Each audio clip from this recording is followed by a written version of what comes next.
खोर्धा गुड़ीपोखरी छकरे थिबा bank of India शाखारे अग्निकांड घटी समस्त कंप्यूटर गुरुत्वपूर्ण फाइल और आसबाबपत्र इत्यादि नष्ट हो जाइछि।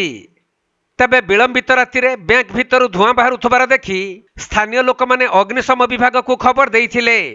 परे अग्निशम बाहिनी पहुंची निया आयत्त करथिले मध्य सेतेबेलकु बैंक भितरे थिबा समस्त सामग्री जलिपुड़ी नष्ट हो जाइथिला।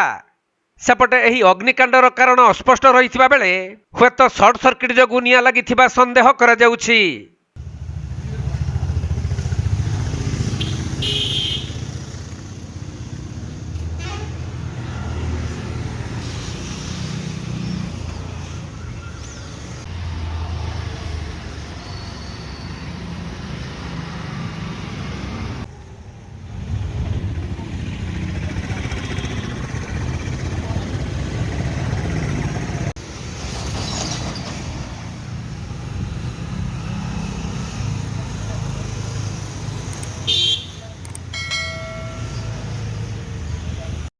खोर्धा जिला प्रतिनिधि प्रशांत कुमार बेहेरा रिपोर्ट, कोणार्क लाइव।